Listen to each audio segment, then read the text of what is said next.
What's going on, guys? Mimic here with another video. In this video, I'll be showing you guys the most effective way for farming purple traits so that you can fully trait all your gear and reach mid to late game as fast as possible, giving you a competitive edge over your enemies early on.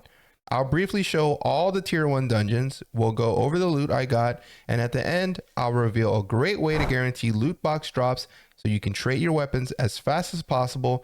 This and more coming up, but real quick, if you like this video, be sure to give us a like. Have any questions, drop a comment in the comment section. Want to connect with me and my community, check out their Discord link in the description. And last but not least, if you enjoyed the content, consider subscribing. It helps me out tremendously, and I'm grateful for your support to the channel. With all that being said, let's jump in. Now, the most efficient way to farm your purples are to do your dungeons. You get 3 dungeons a day. They've got Death Abyss, Cursed Wasteland, Temple of Slaughter, Butcher's Canyon, Tyrant's Isle, and Cave of Destruction. Now, you'll definitely want to pick and choose which dungeons you want to do because they're all different and they all give different pieces of armor and weapons that you can get in the game. You can see here, none of my guildies were on, so I'm using the matchmaking system to find a dungeon for Death Abyss.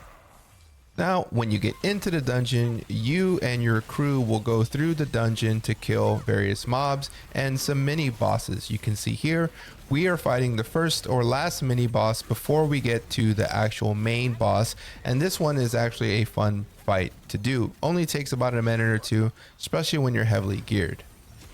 And when you get to the boss, he's going to spawn, your group is going to get next to him and initiate the fight. Eventually, you'll get the boss low enough so that you can get him to die. He'll die, and then he will spawn these 2 boxes. In these boxes, you can open them up, and when you get them, you'll see that there is some loot that you acquire. Now, you can open both these boxes up. Each time you open it up, it's going to cost you 300 tokens. The game is going to give you 900 tokens a day to do different dungeons. Now, all you'll want to do is repeat this process for all the dungeons that you want to do and farm the dungeons. What you're looking for is completing the dungeon so you can get these rewards that the bosses drop. And then later, when you're done with doing all your dungeons, you can see what you got and what you can use. This is going to be the #1 most efficient way to farm your purples and your purple traits. And so this way you can get all your weapons and armors maxed out with purple traits. Now, I wanted to show you guys a full enemy main boss raid here. This is the Cave of Destruction. Is probably one of the most beginner friendly raids that you're going to do. And I'm pretty sure you guys are going to thoroughly enjoy doing this raid. I know personally I had a blast doing it. I've done it maybe 400 times with all of my buddies, and it's a great time. And of course, once you're very strong, this raid is super easy to do. You can burn the boss down very quickly, and it's very easy to get into the rhythm of just completing this thing and doing it over and over and over again. It kind of reminds me of like old school dungeon raids, maybe like on WoW, or doing some dungeon raids on other games like that. It feels very MMO-ish, kind of running through these all the time and just hoping to get that RNG god luck and get the best in slot trait that you're needing, or maybe you're farming something else in the dungeon. I personally, in my opinion, this dungeon drops one of the best top headpieces in the game early on for pretty much anyone. If you're running DPS, it drops the General Frenzy helmet, which I think it's a great helmet, and it's a helmet that I still use till this day and have been using since I received it. Of course, I've made some build adjustments and things like that, but the helmet is a very solid helmet. And if you guys are doing this dungeon, I recommend that you guys obviously try to get it and use it and trait that thing out as fast as you can. But as you can see here, we burn it down before it even does the first mechanic. It's going to give us those 2 box drops there, and I'm going to go ahead and try to open these up for some RNG luck. You can see I get some purple items there, things that I can sell for gold, and other various items that the dungeon gives you. So these are definitely what you're going to want to do to try to max out all of your gear as fast as possible. And as you can see, I'm queuing up here for one of my favorites, Temple of Slaughter. This is actually a really good dungeon to do. It's got really good legs there, and it drops the General Frenzy boots, which is actually pretty insane. When these dungeons first came out, they did not give us all of that. They only gave us a portion of the loot that you're getting.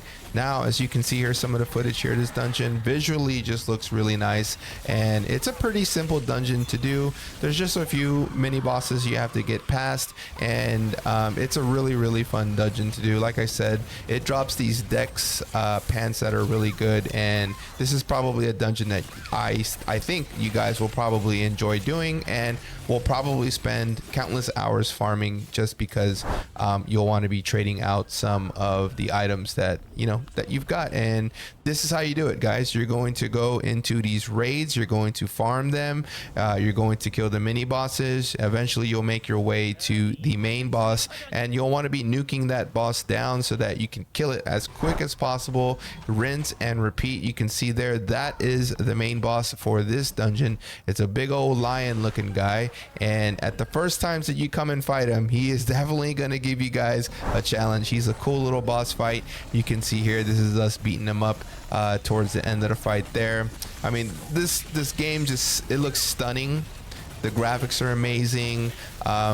I have no complaints about the visuals of the game. It looks really good, and the dungeon fights, even though you do them quite a lot and it's the same fight every time, it still feels good clearing the content, and it obviously feels very good when you get that drop that you've been hunting for, and when the drop comes with the trait that you've been needing. So it's very rewarding. You can see here, we nuke him down, and again, he's gonna drop the 2 chests here. Now you can see I'm actually out of tokens here, so I grabbed that one, and you can see I got a cloak there, but I cannot open the next one.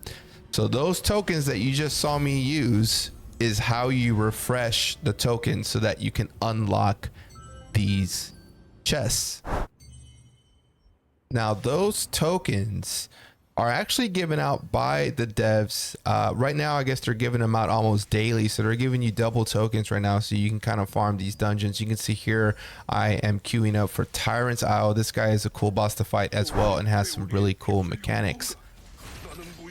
Loading into the raid here, these are like the first mobs that you kill, and you're just trying to get past all these trash mobs to the boss and kind of go from there. As you progress, obviously some of the bosses have mini bosses have some really cool mechanics. Eventually you do make it to the main boss, which is this guy right here, and you'll fight him. He's got some cool mechanics. You'll nuke him down with your massive DPS, and eventually he will succumb to your greatness. That's a cool little mechanic there. He turns you into a mouse. You got to run away from him, and then you got to eat this little blossom here to turn you back into a human, and you go straight back into DPS. You can see here, I'm gonna go ahead and perfect dodge that, which is gonna give me some crit damage there, and then we're gonna nuke him down. You can see here, he drops those same 2 chests, and of course his own loot table there, which I'm gonna go ahead and confirm, because I do want to try to get some of that loot. And then I'm gonna open up another one here. Now you can see, I don't know if you guys have noticed, but there is something that you're getting from doing these. And the item I'm talking about, every time you complete a dungeon, you're going to be awarded these dimension crystals. Now these dimension crystals are really cool. You can use them to come to this city in Stoneguard Castle. If you come here, you can visit this merchant here, which is the accessory merchant, and you can use those dimension crystals to go ahead and purchase these 2 rings. Now one of these rings for sure you'll probably be using early on, but even if you don't use it, the reason you want to use your dimension crystals on these rings is because you're going to be able to craft these and farm your traits. So the way this works, and again, I've made another video on how traits work, but you need an exact replica of the item that you're trying to put a trait on. You need the same item with the actual trait that you want. So for instance, this has health regen on it, right? And maybe I don't want health regen. Maybe I want another trait. Let's say I want buff duration. Well, the only way to actually get buff duration on this ring is to craft another one. So I would have to come here. I would have to click the ring and craft it. You can see here it costs me 66,000 gold, and it's going to cost me 20 dimensional crystals. So by farming the dungeons, you get these dimensional crystals, and then you can take those dimensional crystals to re-roll rings to see if you can get the actual trait that you want. Now, again, I promised you that I would give you guys a little sneak peek into kind of how the game works with a guaranteed purple drop.